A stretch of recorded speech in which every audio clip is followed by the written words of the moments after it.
My family called me forgetful. At Thanksgiving. Then I played the recording they didn't know I had. The first person to say I was forgetting things was my daughter-in-law, Marisa. She said it gently. The way people say something cruel when they want credit for sounding concerned. We were gathered around my Thanksgiving table. The turkey was half carved. My grandson had already asked for more rolls. The kitchen smelled like sage, cinnamon, and the sweet potatoes I had made from my mother's old recipe. Then Marissa looked across the table at my son Eric and said, "I think we need to be honest. Rebecca has been getting confused." Eric did not correct her. My younger sister, Denise, lowered her eyes, and my grandson, Tyler, stopped chewing. I was 68 years old. I had hosted Thanksgiving in that house for 31 years. I knew exactly how many chairs fit around that table, exactly where William had once spilled gravy on the tablecloth, and exactly which family member had taken money from my savings account without telling me. So I reached into my purse and placed my phone beside the cranberry dish. Then I pressed play. The room went silent when Marissa's voice came through the speaker. "Once she signs the new trust, we can separate her from the accounts. She won't even understand what she agreed to."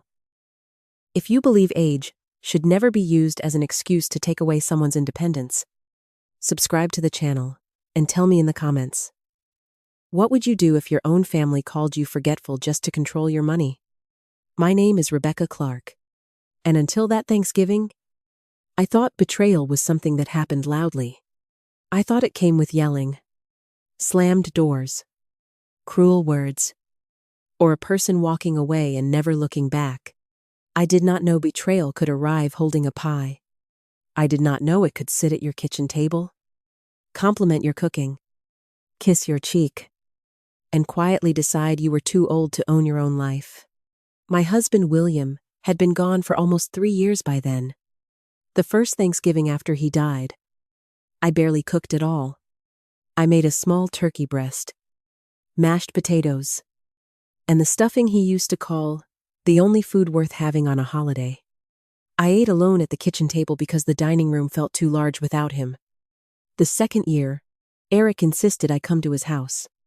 It was kind of him to ask, but it did not feel right to spend the day in someone else's kitchen while my own pie crusts sat untouched and my own dining room waited in the dark.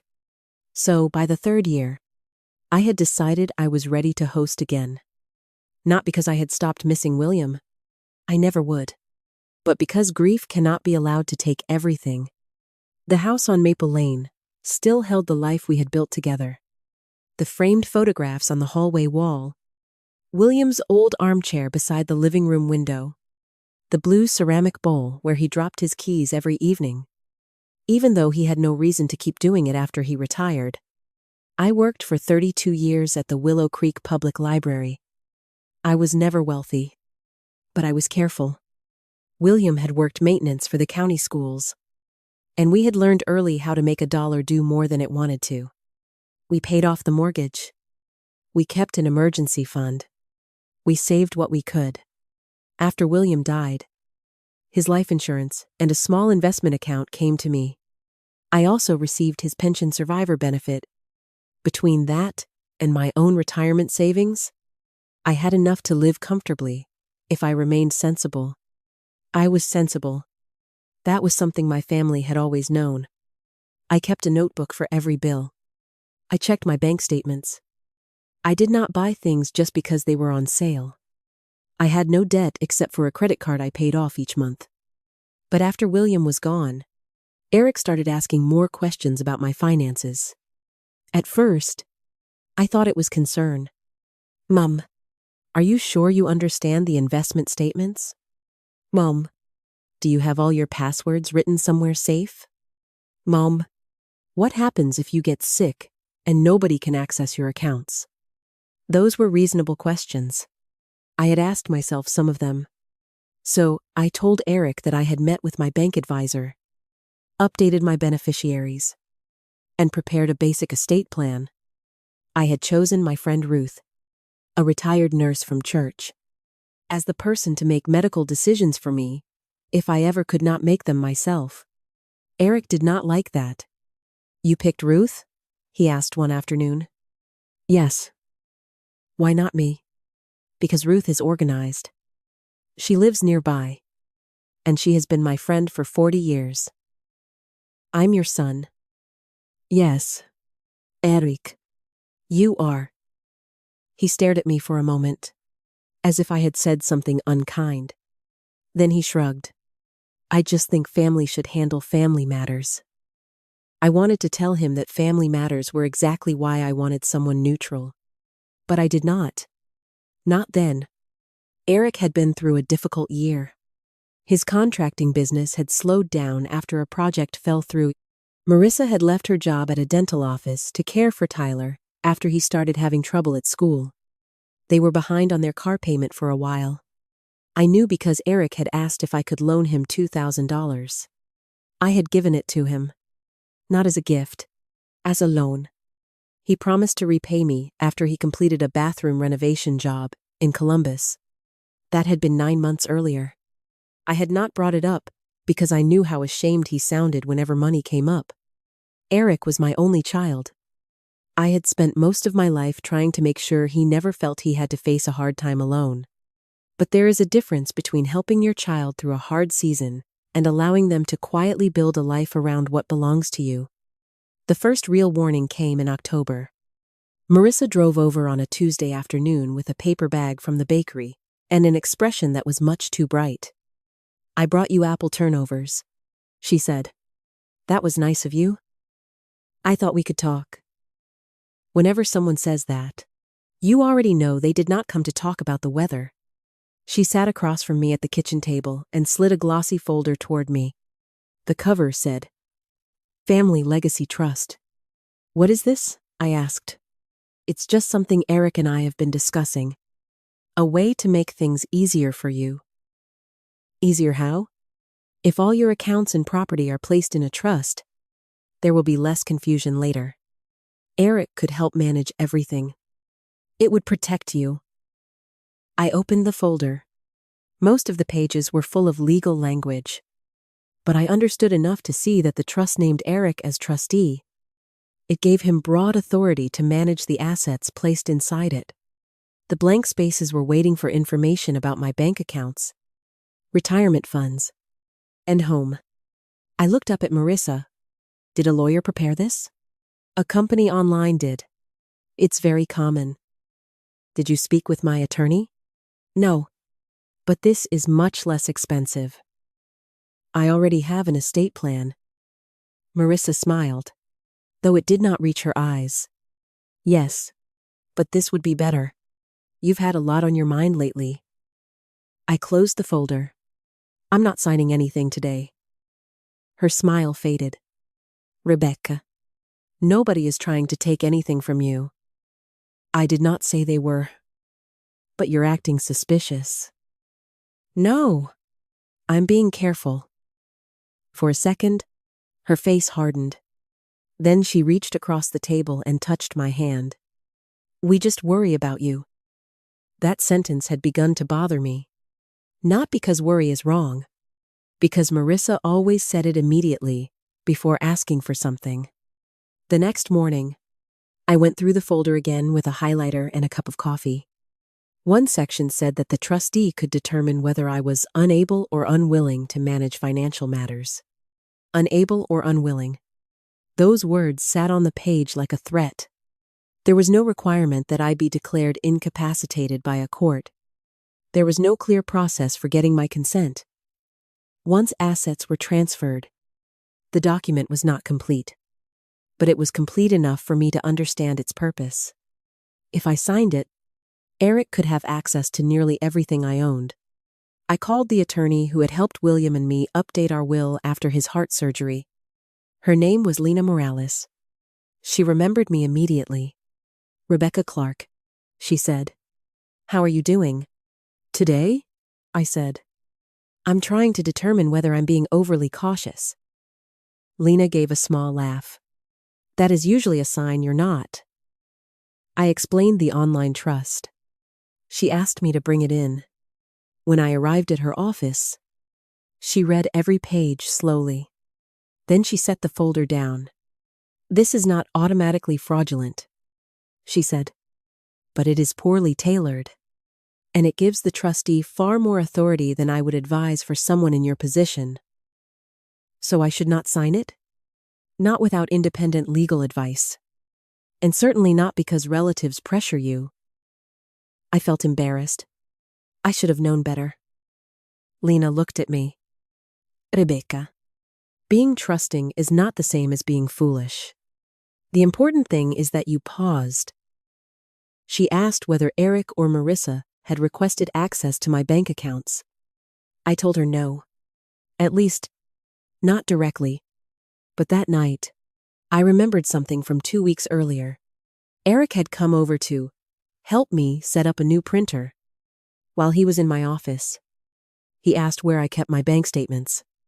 I had pointed to the filing cabinet. Then he had asked whether I used online banking. "Yes," I said. "Do you have the password saved somewhere?" "No." He had laughed as if I had made a joke. "Mom, you've got to let somebody know that stuff." At the time, I thought he was right. Now I understood that not every question is asked for the reason it appears to be asked. A few days later, my bank called.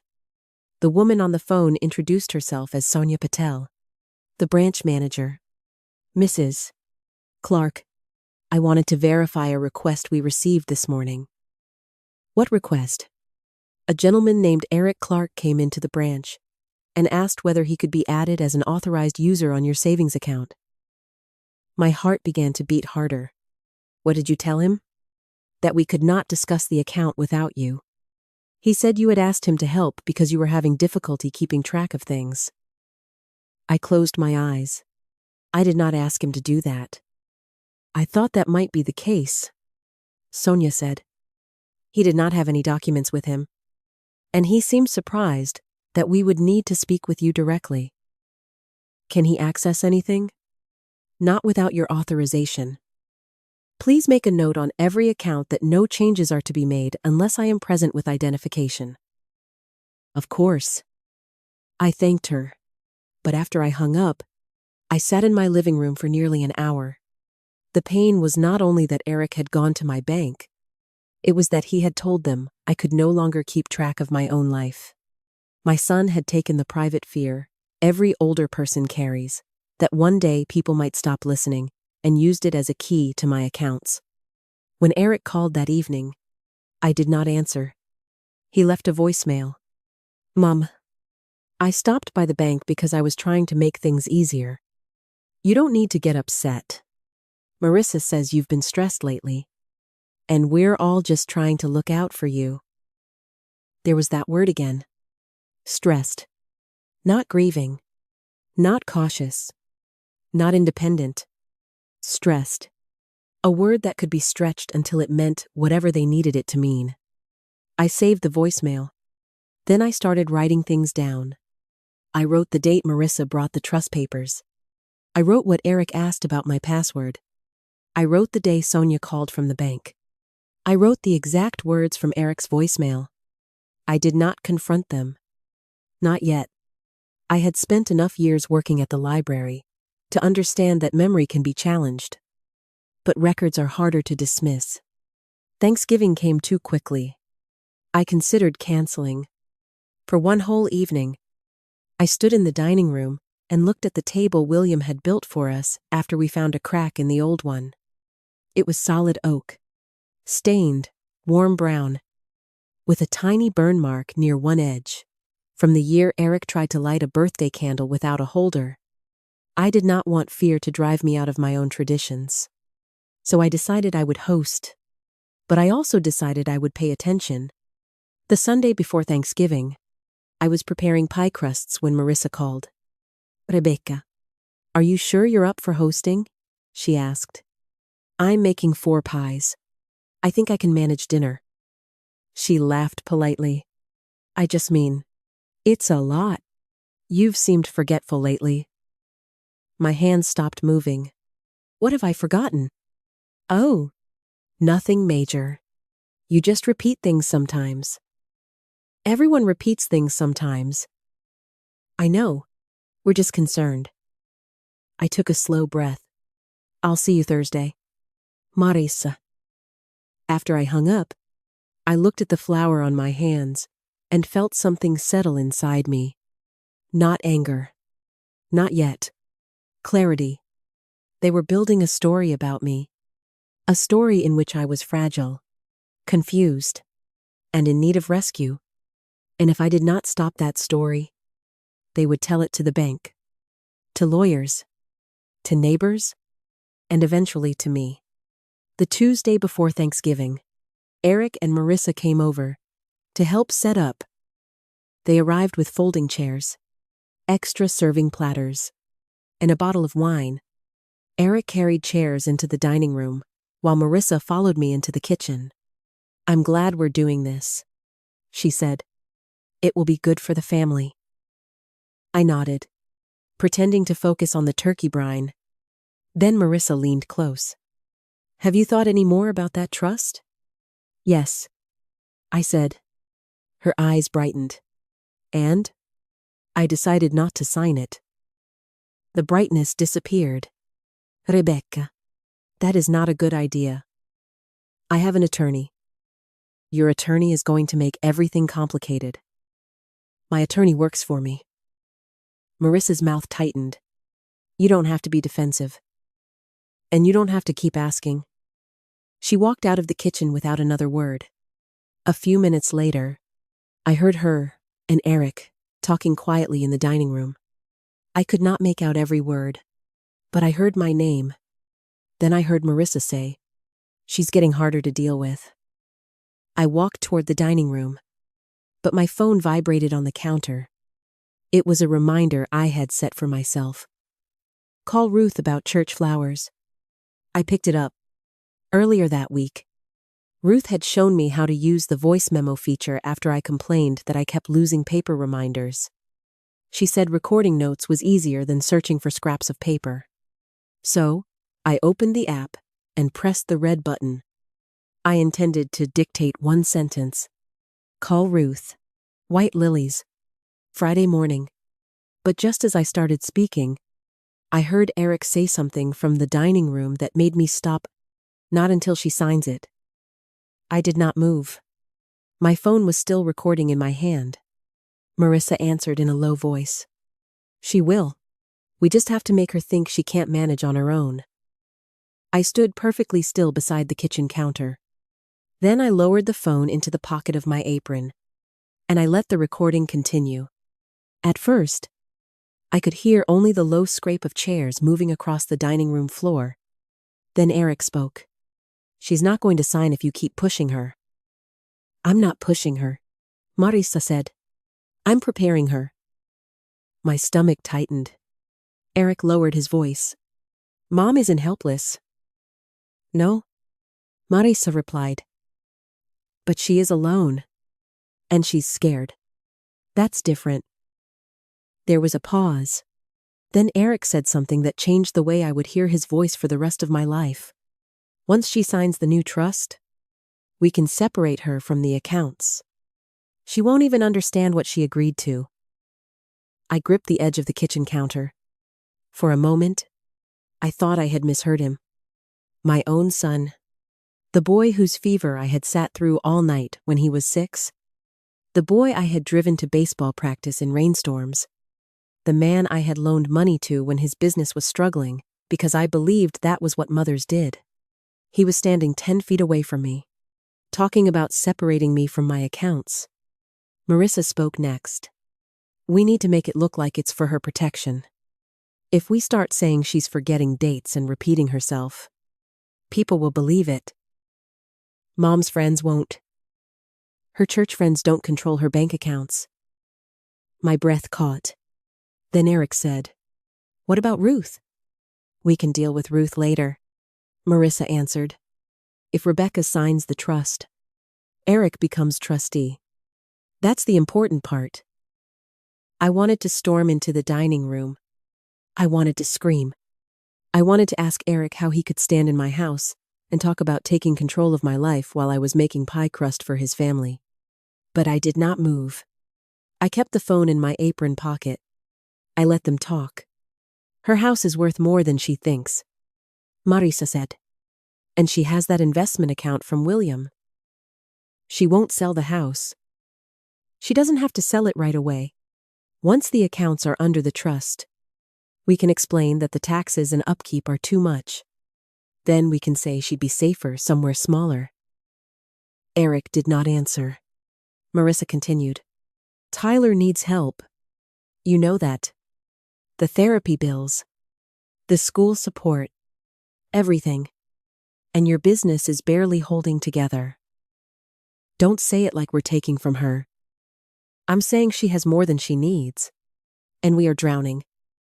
Those words were followed by a silence, so heavy I could hear my refrigerator humming. I stood in my kitchen, holding my phone, and realized that Marissa had just said the truest thing she had said all year. They were drowning. But instead of asking for help honestly, they had decided to pull me under with them. Eric finally spoke. What if she gets a lawyer? She won't. She doesn't like conflict. My heart broke then. Not because they had underestimated me, because they had studied me closely enough to know my weakness. They knew I hated arguments. They knew I would rather absorb discomfort than make another person feel ashamed. They knew I had spent my entire life smoothing things over, and they had mistaken that for permission. A few seconds later, Eric said, We need to be careful. We can't make it sound like a money thing. Marissa gave a short laugh. Then don't make it sound like one. Make it sound like memory. I stopped the recording. I did not remember walking into the laundry room. I only remember sitting on the closed lid of the washing machine with my phone in both hands, and the recording paused on the screen. The house felt different after that. The same walls, the same kitchen, the same photographs, but the safety inside it had shifted. I had always believed that if someone loved you, they would never deliberately make you doubt your own mind. Now I knew better. For nearly an hour, I sat there and replayed the recording. Not because I wanted to hurt myself, because I needed to be certain. I wrote down the time the conversation began. I emailed the audio file to myself. Then I sent a copy to a secure folder Lena had helped me create after my earlier experience with Lorraine. I also sent a copy to Ruth.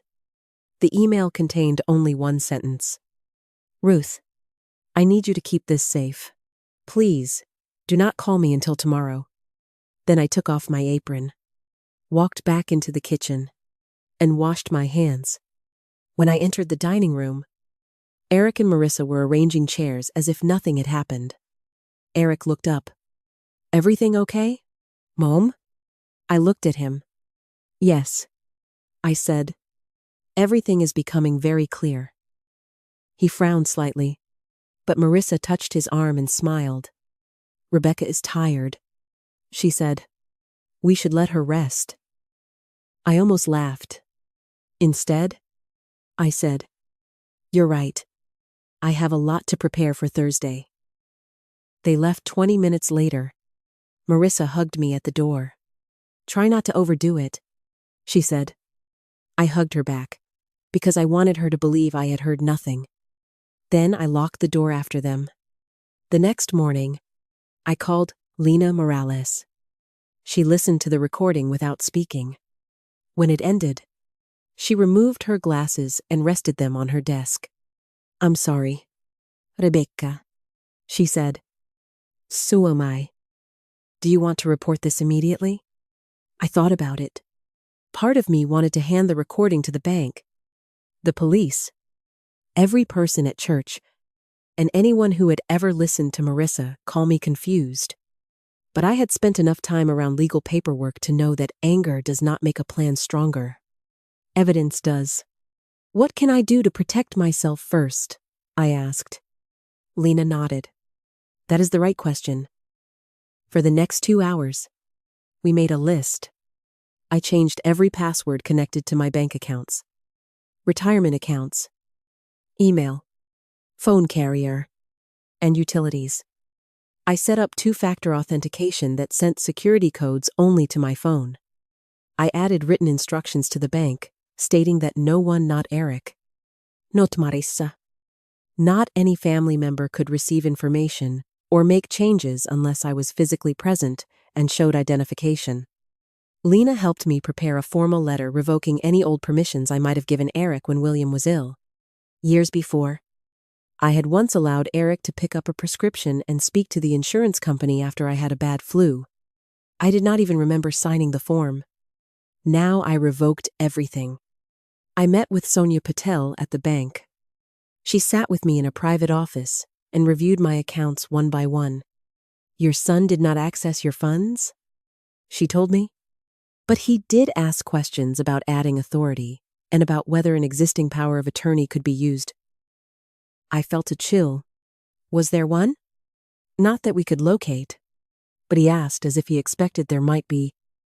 Lena had warned me that people sometimes confuse a loved one's past access with permanent authority. But Eric's question did not sound confused. It sounded hopeful. Sonia placed a hand over the file. "Mrs. Clark, you are doing the right thing. We see situations like this more often than people realize." That sentence made me sad. Not for myself alone, for every older person who had sat across from a banker, a doctor, or a lawyer, and wondered whether anyone would believe them. I also met with Ruth. We sat in a quiet booth at the diner near church, the one where William and I used to have breakfast after Sunday service. Ruth ordered coffee. I ordered tea, though I barely touched it. I handed her my phone. She listened to the recording with her eyes closed. When it ended, she opened them slowly. "Oh, Rebecca." I had held myself together through the bank, through Lena's office, through the drive across town. But when Ruth said my name like that, I broke. I cried into my hands while she sat beside me in that worn vinyl booth and rubbed my back the way she had done at William's funeral. "I should have known," I whispered. "No," Ruth said. "You should not have had to know." That was the difference.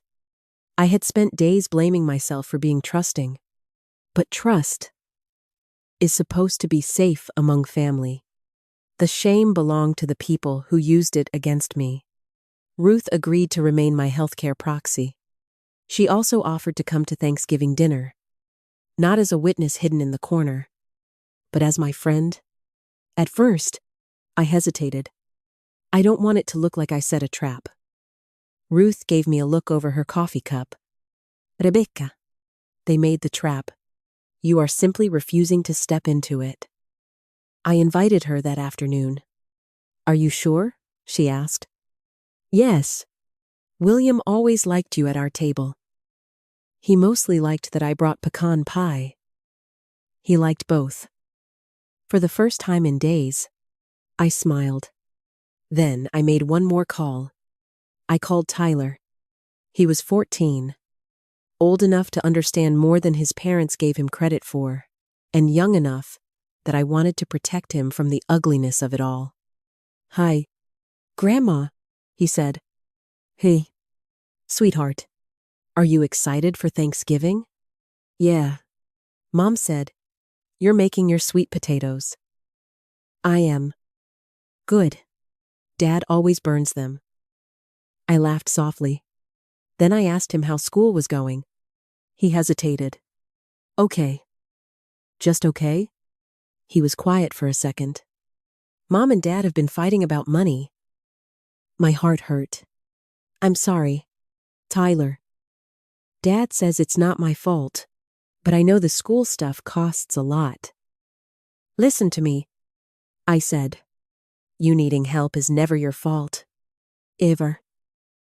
His breathing changed slightly on the other end of the line. "Are you mad at Dad?" he asked. I did not want to lie. "I'm disappointed in some things he has done." "Because of Grandma's money?" I closed my eyes. Had they talked about it in front of him? "Tyler, adult money problems are not yours to solve, and you do not have to choose sides." Okay.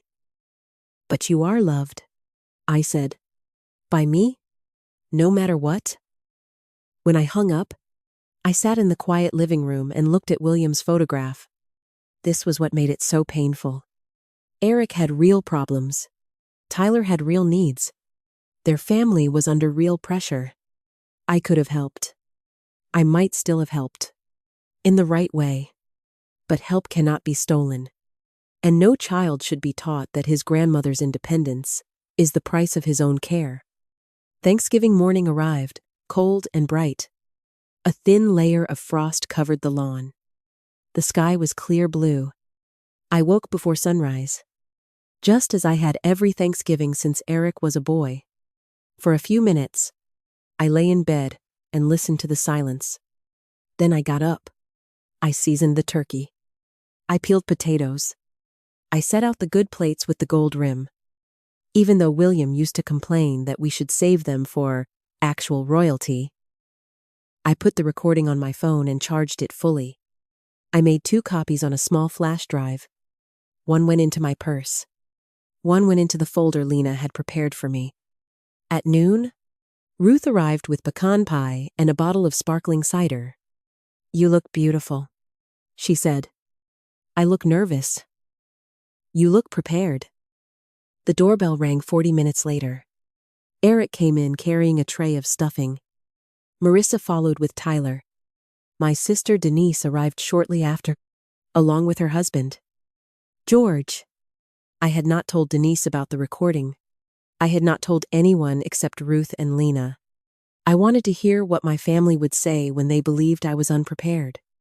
At first, the afternoon felt almost normal. Tyler helped me set out roles. George watched football in the living room. Denise complimented the turkey. Eric told a story about a job estimate he hoped would come through after the holidays. Marissa laughed at the right places. But I watched them. I watched the way Marissa glanced toward my purse when I set it beside my chair. I watched Eric's face when I mentioned that I had been to the bank. "What did you need at the bank?" he asked too quickly. "Just routine business." He nodded, but his jaw tightened. During dinner, I let the conversation drift. I talked about the weather. I asked Tyler about school. I told Denise that the library had started a winter reading program for children. Then Marissa placed her fork down. "Rebecca," she said, "can we talk about something?" I looked at her. "Of course." She folded her hands in front of her. "We love you. You know that, right?" The room grew quiet. Eric stared at his plate. Denise looked confused. And I knew exactly what was coming. Marissa took a slow breath. "We have all noticed that you have been forgetting things lately." I looked around the table. At my son. At my daughter-in-law. At the family I had fed. Supported. Forgiven. And loved. Then, I looked at my purse. My phone was inside it. Waiting. For a few seconds. Nobody said anything after Marissa told the table. I had been forgetting things. The turkey sat in the center of the dining room, already cooling. The candlelight reflected in the glasses. Tyler looked from his mother to me, his face tight with worry. Denise finally spoke. "What do you mean? Forgetting things?" Marissa gave a sad little sigh. "Little things. Dates. Conversation. Bills. Rebecca has been under so much stress since William passed." Eric still would not look at me. I had seen that expression on his face when he was a boy, and had broken something he hoped I would not notice. His eyes lowered. His shoulders turned inward. He waited for someone else to speak first. But he was not a boy anymore. And this was not a broken lamp or a muddy pair of shoes. This was my life. "I'm not sure I understand," I said. Marissa reached for her water glass. "We only want you to be safe. Sometimes people get older and do not realize they need help." Denise frowned. "Rebecca seems fine to me." "That's the problem," Marissa said. "It can be subtle. People can appear fine while struggling privately. I looked at Eric. Do you believe that? He swallowed. Mom, nobody is saying you can't live your life. Then what are you saying? He looked at Marissa before answering. We think you should consider putting the trust in place, just so someone can help if you need it. There it is, I said quietly. Marissa's eyes narrowed. What? The trust? Rebecca, this isn't about money. I almost admired the way she said it. Smoothly, calmly, as if she had rehearsed it. No, I asked. Then why did you bring a document that gives Eric authority over my house, my savings, and my retirement accounts? Because those things need to be protected. From whom? The room went still. Ruth sat beside me, saying nothing. She had promised she would let me choose the moment. Her presence alone gave me strength. Eric tried to smile. Mo, you're making this sound worse than it is. Am I? You've been upset lately. My husband died 3 years ago. I know. No, I said. You know the fact. That is not the same as understanding it. I looked around my table. This was where William had carved turkey, where Tyler had colored paper place cards when he was small, where Eric had announced he was going to become a father, and now it had become the place where they were trying to turn grief into proof that I could no longer make decisions. Marissa leaned forward. Rebecca, we are not trying to embarrass you. But you chose Thanksgiving dinner to discuss whether I can control my own money. That is not what we are doing. Then why are you doing it in front of everyone? Her lips parted, but no answer came. Denise looked at Eric. Did you know she was going to say this? Eric's face flushed. We talked about it. You talked about telling the family Rebecca is confused? Denise asked. We talked about helping Mom. Ruth finally spoke. Did Rebecca ask for help? Eric looked at her. This is a family matter. Ruth's voice stayed calm. That does not answer the question. He looked away. I reached into my purse. Marissa watched my hand. What are you doing? She asked. I'm going to answer a question, I said. I placed my phone on the table beside the cranberry dish. Eric's eyes fixed on it. My fingers were steady as I unlocked the screen. What question? He asked. The question of whether I am confused. Then I pressed play. At first, the recording carried only the faint sound of chairs scraping across the dining room floor. Eric's voice came next. She's not going to sign if you keep pushing her. Marissa went completely still. Then her recorded voice filled the room. I'm not pushing her. I'm preparing her. Nobody moved. The recording continued. She is alone. And she's scared. That's different. Tyler looked at his father. Eric's face drained of color. Then came the words I had replayed so many times alone in my laundry room. Once she signs the new trust, we can separate her from the accounts. She won't even understand what she agreed to. Denise gasped. George set his fork down. Marissa reached toward the phone. Turn that off. I moved it out of reach. No, I said. The next voice on the recording was Marissa's. We need to make it look like it's for her protection. If we start saying she's forgetting dates and repeating herself, people will believe it. Tyler whispered. Mom? Marissa's eyes filled with tears. Tyler, it isn't like that. But the recording kept playing. What about Ruth? We can deal with Ruth later. If Rebecca signs the trust, Eric becomes trustee. That's the important part. Eric stood so abruptly that his chair scraped across the floor. Mom, please. The recording reached the final words. Make it sound like memory. Then the phone went quiet. No one breathed. For all the weeks I had spent worrying that I would not be believed, the silence was almost unbearable. Denise was the first to speak. Eric, she said, her voice shaking. How could you? He looked at me. Mum, I was desperate. I felt something inside me settle. Not forgiveness. Not anger. Just the final disappearance of doubt. You were desperate, I said. So you decided to tell people I could not manage my own life. I didn't mean it that way. You went to my bank? His eyes widened. I saw Marissa turn toward him. You told her? The bank manager called me. I said. You asked how to be added to my account. You told them I was having difficulty keeping track of things. Eric lowered his head. I was trying to make sure you were okay. No, I said.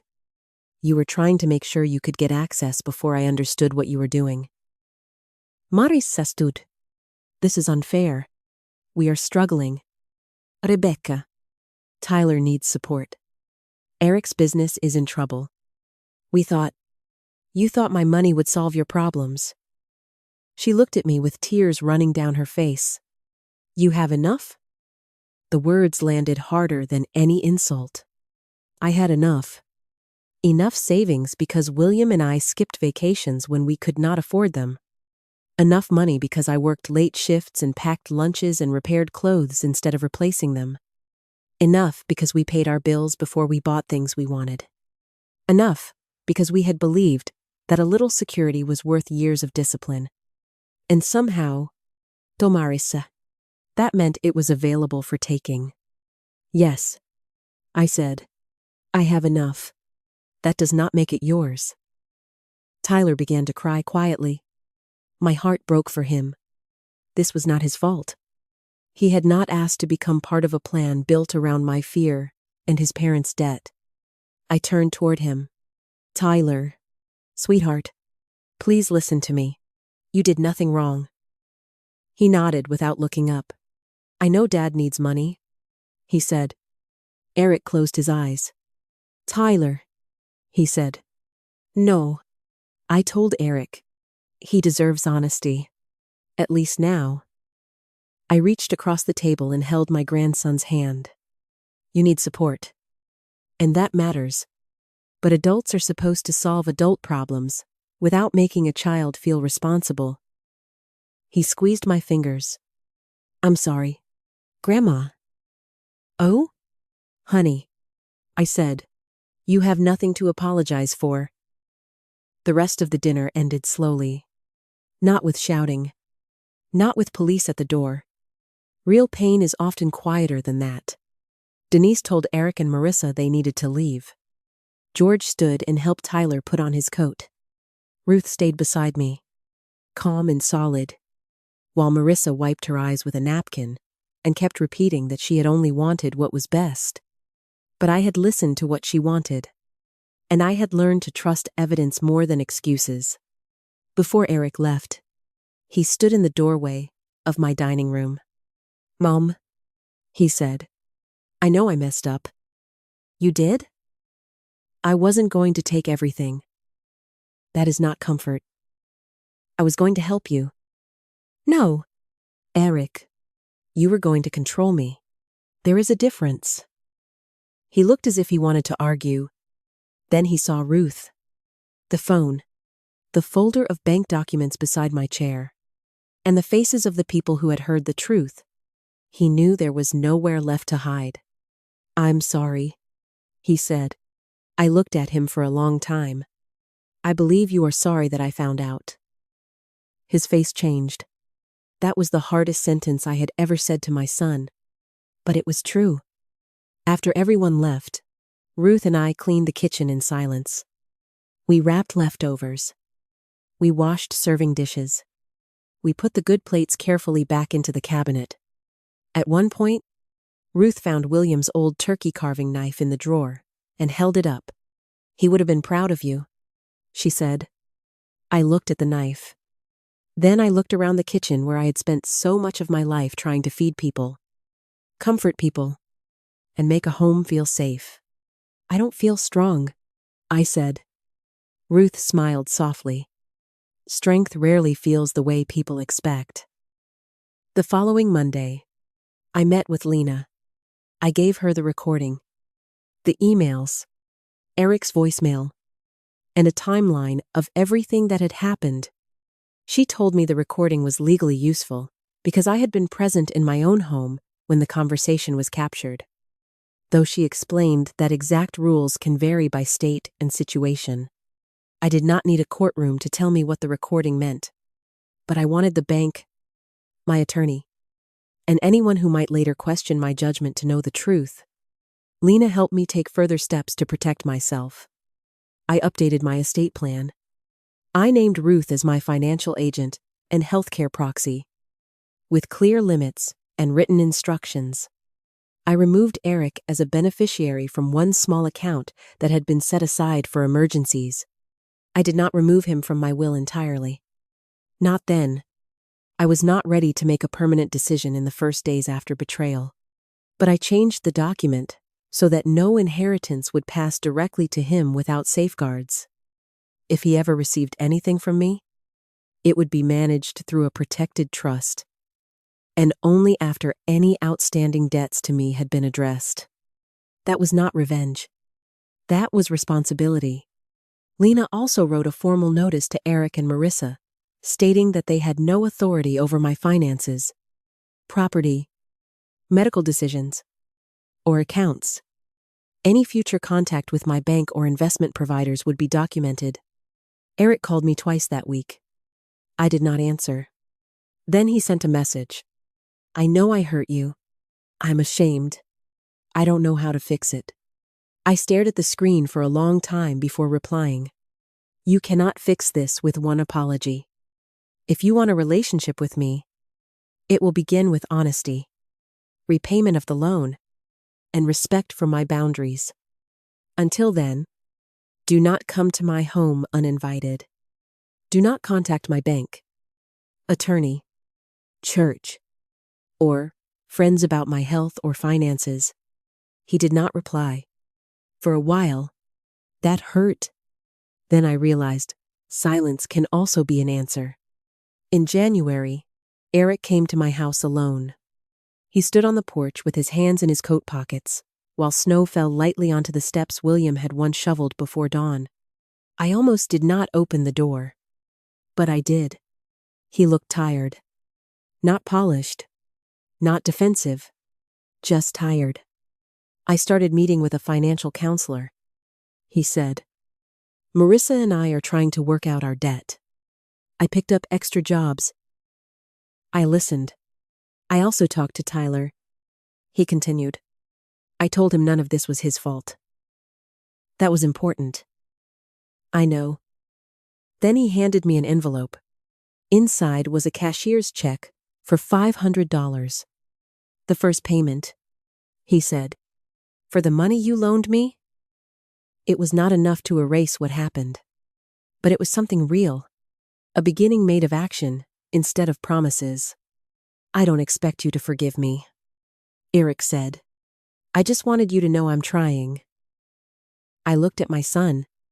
The little boy who used to climb into my bed during thunderstorms was gone. In his place stood a grown man who had made a terrible choice and now had to decide what kind of man he would become after it. I hope you keep trying.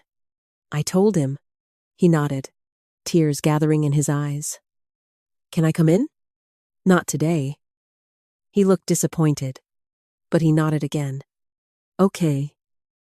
Call before you come next time, I said. I will. And then he walked back through the snow. I watched from the window until his car turned off Maple Lane. That was the first time I understood that forgiveness is not a door you fling open because someone knocks. Sometimes it is a window you crack. After you see they have changed their direction, by spring, the tulips William planted had come up beside the porch. I spent more time with Ruth. I joined a book club at the library again. I took a small trip with Denise, who apologized for not seeing what was happening sooner. You believed them because they sounded concerned. I told her, that is what they wanted. Tyler still came over sometimes, usually with Eric waiting in the driveway. We baked cookies, played cards, and talked about school. I never asked him to report on his parents. I refused to make him carry adult secrets ever again. As for Marissa, she sent me a long letter. She admitted that she had helped create the trust documents and encouraged Eric to pressure me. She wrote that fear had made her selfish. Maybe that was true. Maybe it was the first honest thing she had said. But I learned that an apology does not create immediate access. I wrote back only once. I hope you get the help you need. But you will not be part of my financial or medical decisions. If there is ever a future relationship between us, it must be built slowly and honestly. Then I put the letter away. Thanksgiving had begun with my family trying to make me feel small. It ended with me remembering something William used to say whenever I doubted myself. Rebecca, you notice more than people think. He was right. I noticed the pauses, the pressure, the questions that were not really questions. And when they tried to turn my age into a reason to take my independence, I did not fight them with anger. I fought them with the truth, with records, with boundaries, and with the courage to believe my own voice. If this story touched you, please like this video, subscribe for more powerful family justice stories, and leave a comment below. When does help become control in a family? Your answer may give someone else the courage to protect their dignity before it is too late.